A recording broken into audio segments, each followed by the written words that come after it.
అయితే ఇంకా సుకుమార్ గారిని మిమ్మల్ని అలా విడదీసి చూడలేము అయితే మాక్సిమం మీ కెరియర్ జర్నీ అంతా కూడా. అంతే, మ్యాథ్స్ ఫిజిక్స్ రెండు విడదీయలేం. వీళ్ళే. ఓకే, మీరు మ్యాథ్స్ అండి, సుకుమార్ మ్యాథ్స్, మీరు ఫిజిక్స్. Okay okay. సో అలాగా 93 అంటే ఎప్పుడు స్టార్ట్ అయింది మీ రిలేషన్? అంటే ఆల్మోస్ట్ 93, 94. ఇప్పటికీ కంటిన్యూ అవుతూ ఉంది. నైస్ అండి. ఎంత అవుతుంది? 27 years అవుతుందా? 27 years. 27 ఏళ్ళు.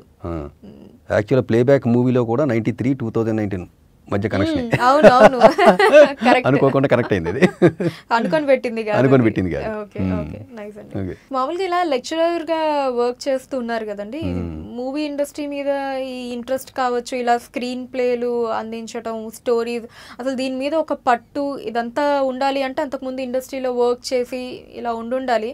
బట్ ఇదేమో డిఫరెంట్ బ్యాక్గ్రౌండ్ టోటల్లీ. మీరు లెక్చరర్ గా వర్క్ చేశారు సుకుమార్ గారితో కలిసి.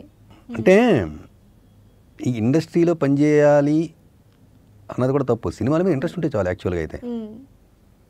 అంటే చిన్నప్పటి నుంచి నేను చూసిన సినిమాల సంఖ్య చాలా ఎక్కువ. అది ఊరికనే చూసేసి బయట అవడం కాకుండా ఇది ఎట్లా అయింది, అది ఎట్లా అయింది, ఇది అట్లా చేశారు, ఈ డిస్కషన్ చాలా ఎక్కువ. అంటే యాక్చువల్గా మా ఇంట్లోనే అట్మాస్ఫియర్ ఉంటుంది. మా బాబాయిలు కానీ, లేకపోతే మా మదర్, ఈవెన్ మై ఫాదర్, వీళ్ళందరూ కూడా సరదాగా సినిమాల గురించి డిస్కస్ చేస్తే చాలా ఎక్కువ. సినిమా తప్పితే వేరే టాపిక్ ఉండదు మా ఇంట్లో చిన్నప్పటి నుంచి. అందుకే ఏంటంటే వీక్లీ ఆల్మోస్ట్ ఒక 7-8 సినిమాలు చూసేవాళ్ళం. అంటే ఒకటి నాన్నతో వెళ్తే, ఒకటి అమ్మతో, ఒకటి బాబాయ్తో, ఒకటి నేను వెళ్ళడం, ఎట్లా అనమాట. సో నంబర్ ఆఫ్ మూవీస్ చూడడం కూడా చాలా ఎక్కువ. సో సుకుమార్ పరిచయం అయిన తర్వాత కూడా సుకుమార్కి యాక్చువల్గా సినిమాలు అంటే ఇంట్రెస్ట్.